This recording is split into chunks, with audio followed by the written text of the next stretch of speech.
الرحمن الرحيم. الحمد لله الأول الآخر الظاهر الباطن الأول فليس قبله شيء الآخر فليس بعده شيء الظاهر فليس فوقه شيء الباطن فليس دونه شيء الأزلي القديم الذي لا يزال موجودا بصفات الكمال ولا يزال دائما مستمرا باقيا سرمديا بلا انقضاء ولا انفصال ولا زوال يعلم دبيب النملة السوداء على صخرة الشماء في ليلة الظلماء وهو العلي المتعالي العظيم. اللهم صل وسلم على حبيبك ونبيك محمد صلى الله عليه وسلم المبعوث رحمة للعالمين. adúpẹ́ fún Ọlọ́run alhamdulillah gbogbo àwọn tí a wà ní ìkàlẹ̀ àlùbáríkà yìí tí wọ́n sì bẹ̀ sí ìjókòó yìí tó ká wọ́n sì bẹ̀lẹ̀ tó jókòó oríire nìjókòó tààrà lọ́sọ̀ pé alhamdulillahi rabbil alamin alhamdulillahi rabbil alamin. ẹnu ọpẹ́ wa ẹlẹ́dẹ́kùn méje kẹlẹ́lẹ́ àmín. la ilaha illallah àmín. ọlá muhammad rasulullah sallallahu alayhi wa sallam. ọlọ́dẹ́kùn bá wa ṣe kẹ́rẹ́ tó pọ̀ bá wa ṣe bẹ̀rẹ̀ tó pọ̀ fún anabi wa muhammad sallallahu alayhi wa sallam. Ànábì tó jẹ́ wípé ní òun náà ní gbogbo ọlá gbogbo ọlà gbogbo gíga gbogbo títóbi òun náà lónìí tó fi wá dórí ẹ̀ títí tí àfáà wa ní ìkànnì àwọn àfáà àgbà onítìrà tó fi wá ròyìn Ànábì wa Muhammad sallallahu alayhi wa sallam ó ní alaysa alladhi haza al-mafakhira wal-'ala alaysa alladhi haza al-mafakhira wal-'ala bima nassa min ayil kitabi wa ma tala bima الكتاب وما تلا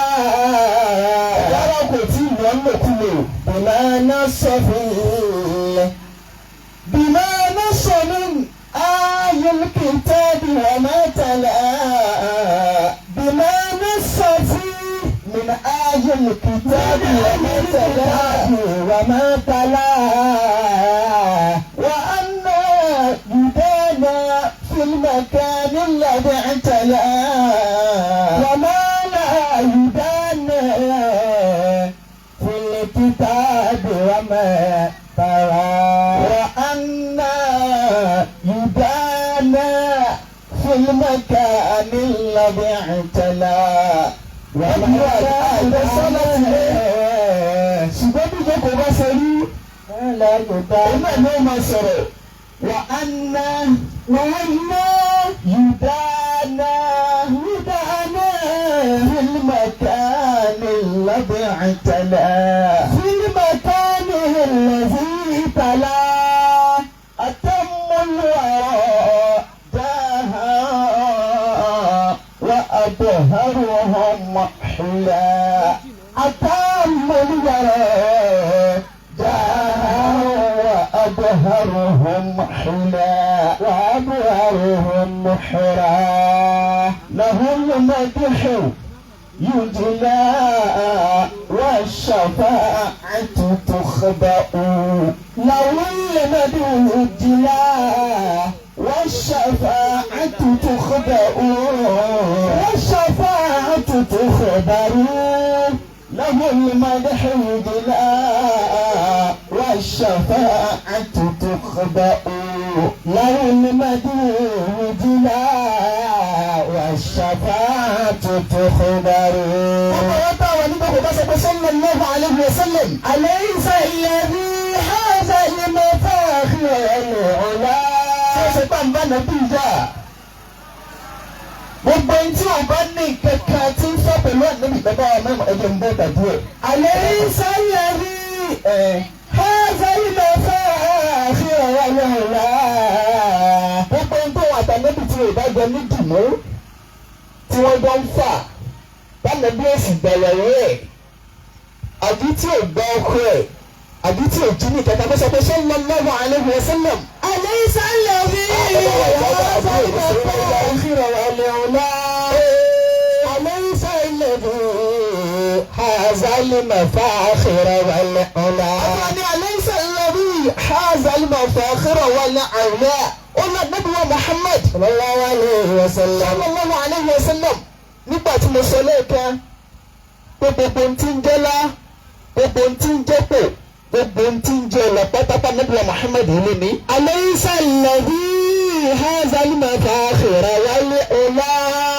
ó ní أليس الذي ṣé kì í ṣe ànábì ilẹ̀ tó ṣe wípé ní هذا المفاخر والعلا. هذا المفاخر والعلا يعني جمع الرسول صلى الله عليه وسلم الفضائل والعلا. بس يسأل النبي لقى ببنتين جولا ببنتين جلد أساسي يسأل له أليس الذي هذا المفاخر والعلا. النبي طلع ما شبه فلانك صلى الله عليه وسلم ọlọ́run dákun àlékún kẹrẹ àtàlékún gẹrẹ ọlọ́run dákun bá a ṣe fún ànábì wa Muhammad. amiina. ọlọ́run wa wọlé abẹ́ àwọn àlùfáà wa tá a mú mi mímọ̀ látara wọn tó dé ipò ní àwọn ọmọ tó lé ayé wa ṣe àwọn ọmọ tó lé ayé wa rọ àwọn ni wọ́n fi mímọ̀ Al-Qur'an táyé wọn bùkátà tó kí Al-Qur'an kí ahadith Ànábì tó dé ipò ní kò sẹ́ńtò rọrọ̀ kó ń bẹ̀ láyé Ànábì tó náà bá wá gbé fún yìí ó wá ṣe gbogbo tí àwọn àfáà táwọn náà wá fi ń kọ́ wa tí wọ́n wá fi ń lò wá àwọn tí wọ́n wá ṣe wàhálà náà ṣe tó ká kí wọn àbí òwe kó kí wọn. kọ́lá ọba kó dákun kó yẹ lá wàhálà tí wọ́n ṣe lórí wa àtàwọn tó ti kú nù wa látọ̀rí àwọn bàbá wa samahatu sheikh صاحب الفضيلة الأزامة محمد الأول ولا يضاهدك كما يوم القيامة آمين. تفي أدري أوتوا والله ينما أوتكوا لا ترى مباوى سماحة الشيخ الترمذي أزامة دام الله حياة الأول نقيب الأشراف مدير المنهج كنا كنا كنا كياري وفاء آمين كنا كنا الله رميوا آمين لا إله إلا الله آمين لا محمد رسول الله صلى الله عليه وسلم لينا بكي أيها البلد تيواني كالو تريبني أيناني أنتوا وياشي torí báyìí ìjọba fẹ́ bàjẹ́ ẹ̀yin lẹ́ẹ̀ tún ṣe bí nǹkan bá fẹ́ dàrú wọ́n lè pa àwọn àfáà wá ṣé muslihun nìyí wa muflihun náà sì nìyí kọ́lá ọba kó dákun kó má jẹ́ kọ́rọ̀ yín dàrú láńláì látòrí àwọn bàbá wa kọ́lá ọba fi ṣe imam ẹ̀rí àwọn Yorùbá wọ́n sọ̀rọ̀ kan tó sì jẹ́ pé rẹ̀ nínú hadith anabi wa Muhammadu sallallahu alaihi wa sallam wọ́n ní èyí kéré láàyè bẹ́ẹ̀ náà sì ní láyé aláàyè èyí tóbi ń bẹ̀. anabi wa Muhammad sallallahu alaihi wa sallam oní láàyè ummanna rajulu rajula fi sultanihi ولا يجلس على تكرمته إلا بإذنه.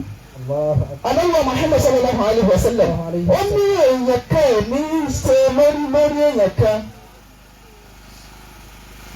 èèyàn kan ò ní ṣe kí ni kò ní dìde èèyàn kan láyè kan àyàfi pẹ̀lú ìmọ̀ọ́mù bẹ̀rẹ̀ gbà sí lọ́wọ́ bẹ́ẹ̀ náà sì ni èèyàn gbọ́dọ̀ jókòó láyè aláyè àfi kó kọ́kọ́ gbà sí lọ́wọ́ àwọn kí àmọ́ bá wà ìmáàmù tọ́lá fi wọ́n ta kókó ìjókòó yìí ọlọ́run kó dákun kó má jẹ́ ẹ̀ma padà sí ibi láíláí. Àmín. Àwọn bàbá wa Afman Labrak. Àyà ìhàmà nìmọ̀ ìlànà ìsàlẹ̀ àṣìtọ́ làkúnmí ní ìsàlámà àṣìtọ́ làkúnmí ní ìsàlámà. Bàbá ti gbọ́ omi sórí. Kò sí nǹkan tí ó ṣe ju pé yóò sàn délẹ̀ lọ. Àwọn tí bàbá wa imam àti kí gbogbo ẹ̀yin àgbàlagbà tẹ̀ wá ń kálẹ̀. Èmi àkókò náà sì gbọ́dọ̀ lọ́ra ọlọ́dà kò má fàbíru ṣe láíláí. Amina. Ọlá la ilaha illallah. Amin. Ọlá Muhammadu Rasulullah sallallahu alaihi wasallam. A kí gbogbo ẹ̀yin bàbá tẹ̀ wá ní kálẹ̀. A kí gbogbo ẹ̀yin màmá tẹ̀ wá ní kálẹ̀. Látọ̀rí àwọn bàbá wa gbà tó jẹ́ wípé ní bẹ́ẹ̀ bá ti rí wa wàláhì ìyẹn ti rí ire ṣùgbọ́n ihun tó wá ṣe mí lẹ́mbà nígbà táwọn bàbá wọlé wàláhì ra'aytu fihi alamata tawadu' àwọn àpẹẹrẹ bẹ́ẹ̀ fi máa ń pè ní ìtẹríba pọ̀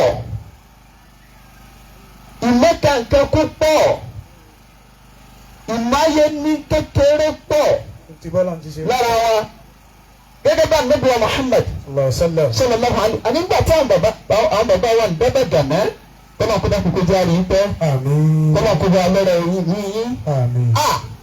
Ẹni tó jẹ́ wípé ní àpáta ńlá téyìn ò ṣe é forí sọ tó náà sì gbọ́dọ̀ forí sọ ẹyin nǹkan máa ṣe ẹyin ọ̀hún ni. Bàbá wa wọlé tó gẹ́bí wípé Allahu akbar kabira. Allahu akbar. Ìkúlì tawadu ẹ̀. Bẹ́ẹ̀ni gbogbo òtẹ́rí bá dídá ìgbẹ́ ní èèyàn tó fẹ́ lè mọ́mọ́ pàrọ̀ ni. Ládùúgbò gbogbo tó náà bá ṣe fún wọn. Ládùúgbò ìpò ńlá tó náà bá tà wọ́n sí.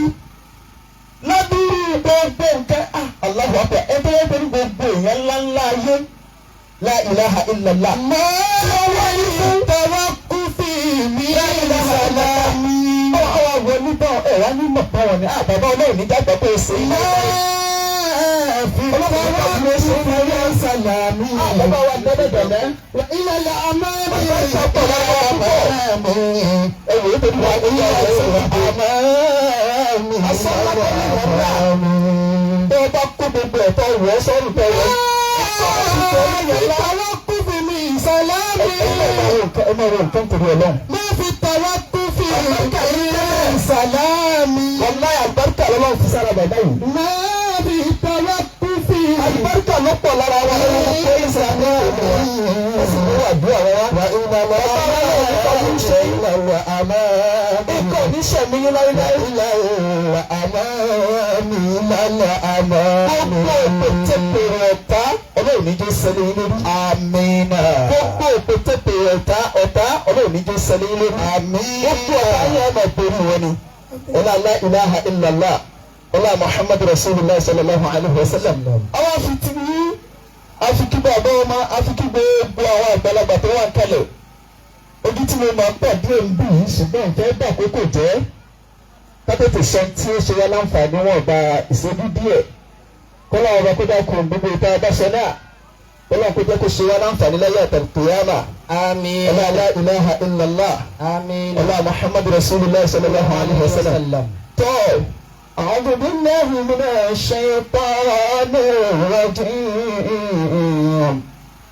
Bismillahir rahmanir rahim. A'udhu billahi minash shaytanir rajim. Bàbá wa ti bí. Bismillahir rahmanir rahim. Ọjọ́ táwọn àtàwọn bàbá ìbéèrè tá a wá sọ́dọ̀ wọn tí wọ́n ṣèkó mọ́ àwọn náà ṣe owó ilé ìjọ náà ni ẹ bá ṣe dáadáa púpọ̀ mà pẹ̀lú àwọn àfáà púpọ̀ ọlọ́run ní faburú ṣe ọlọ́run wọn lábẹ́ tí ń ṣe dáadáa sáwọn àfáà ẹ̀ ní jábọ́ láíláí ọdún yóò sì ní ṣẹlẹ̀ sí ẹ tí ọdún ẹ̀sìn bí àwọn èèyàn ló ń dùn náà lónìí ọlọ́run ní bàtí ń jẹ láíláí ọlọ́lá ilaha illallah a'udhu billahi minash shaitanir rajim. a'udhu billahi minash shaitanir rajim. bismillahir rahmanir rahim. Allahu alladhi khalaqakum min da'fin. والله الذي خلقكم من ضعف جعل من بعد ضعف قوة ثم جعل من بعد ضعف قوة ثم جعل من بعد قوة ثم جعل من بعد قوة ضعفا وشيبة ضعفا وشيبة يشاء يخلق ما يشاء. الله أكبر. ẹ̀rí ọlọ́run bá ní sẹ́yìn pé wọ́n sọ̀rọ̀ ní Al-Qur'an ọlọ́run bá ní wallahu alladhi khalaqakum min da'fin. wallahu alladhi khalaqakum min da'fin. ọlọ́run tèmi ọlọ́run ní fagbúrú sẹ́yìn. wallahu alladhi khalaqakum. ètò ìṣẹ̀lẹ̀ ọlọ́run ní ìṣàṣẹ máa ọlọ́run tẹ sọ̀pọ̀lọpọ̀ rẹ̀ láyé. ọlọ́run bá wọ́n sọ̀rọ̀ ní Al-Qur'an. wallahu alladhi khalaqakum min da'fin. wallahu alladhi khalaqakum min da'fin. ọlọ́run ní ọ̀wọ́ ọlọ́run lọ́ba tó ṣe ń pè ní ó tẹ́ láti bí nǹkan tó lẹ. ẹ̀rí ọlọ́run bá lọ ń dá wa láti bí nǹkan tó lẹ yàrá ní nǹkan tí ò já mà kẹ́kẹ́. gẹ́gẹ́ gbogbo ẹ ti máa náà nì òun náà ní omi gbọ́lọ́gbọ́lọ́ tí gbogbo wa náà mọ̀ pé lẹ. kò sì já mà kẹ́kẹ́ ọlọ́run wa ló ń ta yín níbẹ̀. ọlọ́run ló ń ṣe ẹ̀dá ẹ̀yìn èèyàn níbẹ̀. ẹ dákun kí wọ́n fà rí àwọn ẹ̀dá. Allahu alladhi khalaqakum min da'fin. ẹ̀dá tó ṣe wípé ní awwaluhu nutfa tó jẹ́ wípé ní àkókò ṣẹ̀dá rẹ̀ ní gbọ́lọ́gbọ́lọ́ náà ni inú ìlú gbọ́lọ́gbọ́lọ́ lọ́wọ́ bá ti dá wa. ọlọ́run wá ní dídá wa tó ń dá wa ń bẹ̀ thumma ja'ala min ba'di da'fin quwwatan. ọlọ́run ní lẹ́yìn ìgbà tó ń ti wá dá wa láti bẹ̀ ja'ala min ba'di da'fin quwwatan ja'ala min ba'di da'fin quwwatan. ọlọ́run lẹ́yìn ìgbà tó ń ti wá jẹ́ pé òun wá padà wá fún lágbára. nígbà tó lọ́wọ́ bá wá fún wa lágbára thumma ja'ala min ba'di quwwatin ضعفا وشيبة. bàbá ọlọ́mọ tèmi ìgbà tó lọ́wọ́ bá fún wa lágbára làwọn náà wá ń ṣe bó ti wà. àwọn ń ṣe bó ti wà à ń ṣe bá a ti fẹ́ láyé. ẹni tí ó tẹ̀lé tọ́lọ́ ń tẹ̀lé ẹni tí ò ní tẹ̀lé tọ́lọ́ òun náà ń yapa rẹ̀ ó wọ́n pé mo kú ti máa tú ọ̀. ó ti gbàgbé ẹni tó fi kúndùn àyẹ́ sóun lára. ó ti gbàgbé ẹni tó fa bára àyẹ́ sóun lára pé kì í sóun ló ń ta ní. fún ضعفين قوة. ó ti gbàgbé pé agbára tẹ́lẹ̀ ọba ṣe fún un. kò sí tí ó tó padà gbẹ̀yìn ẹ̀ ju wípé ní dáńfẹ́ tó padà dé. ilé ó tó padà wá dé bá. ilé ó tó padà lé ọmọ wọn tèmi tá a bí nìsín. òun náà wà ní tó lé lọ́wọ́lọ́wọ́ yìí. tá a sì gbé lọ́wọ́ ní nǹkan tó lé. nígbà tó bá yá olóò padà dé ní tó lágbára. nígbà tó bá wá lágbára yìí òun náà di ẹni tí gbogbo ayé wọn pé wò tí wọ́n máa fẹ́ tiẹ̀. ṣùgbọ́n nígbà tó bá wá kó níbẹ̀ náà yóò tún padà wá náà. thumma ja'ala min ba'di quwwatin ضعفا وشيبة. wọ́n sì kékeré táwọn afi wá sí gbogbo wọn ní àǹfààní bí òjú wípé ní gbogbo àwọn tá a mọ̀ wípé ní ibi líle lọ́wọ́ ti dára tá a sì padà lọ síbi líle kí wọ́n ní fáàrí wa kí ló tà mójútó ibi tó náà wá ní àṣẹ. yakhluqu ma yasha. ọlọ́run bá ti máa dára mo sọ̀rọ̀ kí ló tà mójútó ká ṣe gbogbo àwọn nǹkan tó yẹ ká ṣe ká fi lè rí bíi lédè sí. tó bá dúró gbọ̀ngàn kìyàmà. yakhluqu ma yasha. ayé ti bàjẹ́ lónìí débi wípé ní gbogbo ntọ́lùkálukú ń ṣe nǹkan ṣe lórí ìfẹ́ inú ẹ̀. yakhluqu ma yasha. La ilaha illallah. wa huwa al-aliyyul qadir. illallah. wa huwa al-aliyyul qadir. 2 minutes. Allah. ẹ̀yìn tọ̀ àdúrà náà fẹ́ ká ṣe nù. Allah. àdúrà náà fẹ́ ká ṣe nù. ṣùgbọ́n láláì ní lábẹ́ 2 minutes ọ̀hún náà lábẹ́ 2 minutes ọ̀hún ká ṣe àwọn ìyá wa láǹfààní. àǹfààní tá a ṣiṣẹ́ wá òun náà ni wípé ní ẹ̀yìn ìyá wa Ànábì wa Muhammad sallallahu alayhi wa sallam fún alára rẹ̀ ó fún ní sàtífíkẹ́tì àlìjẹ́ndà. ẹ̀gbọ́n Ànábì ṣe kí ni ó fún ní sàtífíkẹ́tì àlìjẹ́ndà tó bá jẹ́ náà lẹ́ẹ̀dì ní lábẹ́ 2 minutes tó kù yìí bá a fi ṣàdúrà kó wà wá kó bá a ṣe dáadáa rẹ̀ fún yín. Amina. Ànábì wa Muhammad Sallallahu sallallahu alayhi wa sallam ó ní idha sallatil mar'atu khamsaha. Allah. ó ní gbà tó bèrè ó ní gbà tó bá kí owó tàtí mara àrùn rẹ̀ ó lóun fẹ́ pé wa ní kàńtẹ́ẹ̀fù àlìjẹ́ndà yìí ìyá rẹ̀ sọ pé náà Am. ẹ̀rú bẹ̀ dáadáa. Am. Àgbẹ̀kù fẹ́ fẹ́yìn náà ní ìtẹ́fù àlìjẹ́ndà bónọ́ọ̀sì ni ṣètò ẹ bá sì ti lè dùn mọ́ Ànábì wa Muhammad sallallahu alayhi wa sallam ó láti náà ti di tí ó ní idha sallatil mar'atu khamsaha ó ní ìgbà tó bèrè tó bá ti kí owó tàtí mara àrùn rẹ̀ tó sì kì í tó pé dáadáa tó pé zúrú rẹ̀ ó pé ṣubúhì rẹ̀ ó pé asúrù rẹ̀ ó pé ó kí gbogbo ẹ̀ dáadáa bẹ́ẹ̀ ó ní wọ́n sọ́ọ́bẹ̀ ti ṣe hàrùhà Ramadan yìí náà nígbà yìí ó wá ní Ramadan yìí náà ó gbà dáadáa wa hasunat farjaha ó wá ní tọ́lá àwọn bá gbé sí lọ́dọ̀ tó jẹ́ àmàna náà ó lè tó wá sọ ó sọ náà dáadáa kò jẹ́ ká dúró tó bẹ́ẹ̀ wa ata'at zawjaha ó lè tó wá tẹ̀lé àṣẹ ọkọ rẹ̀ kò jẹ́ ntí máa yapa sọ́kọ kò sẹ́ńtì máa takò tí máa takò tọ́kọ rẹ̀ bá pa á láṣẹ Ànábì wa Muhammad sallallahu alayhi wa sallam kò ní tọ́lá láti jannata rabbiha ó ní pẹ́ńtà kòtùmá ó lè ti fún sàtífíkẹ́tì àjẹmọ́ ó ní yóò wà àlìjẹ́nnà ṣèṣe tí o sì kẹta tí ó yẹ ń bẹ̀. abẹ́lẹ́ ọba ta'ala kó ṣe rọrùn fún ẹnì kọ̀ọ̀kan yín. Àmín. kó ṣe rọrùn fún ẹnì kọ̀ọ̀kan wa náà. Àmín. torí àkókò káwọn bá àkókò ẹgbẹ́ pẹ́yà àdúrà. Ọmọ ẹbí lẹ́rù ààrùn.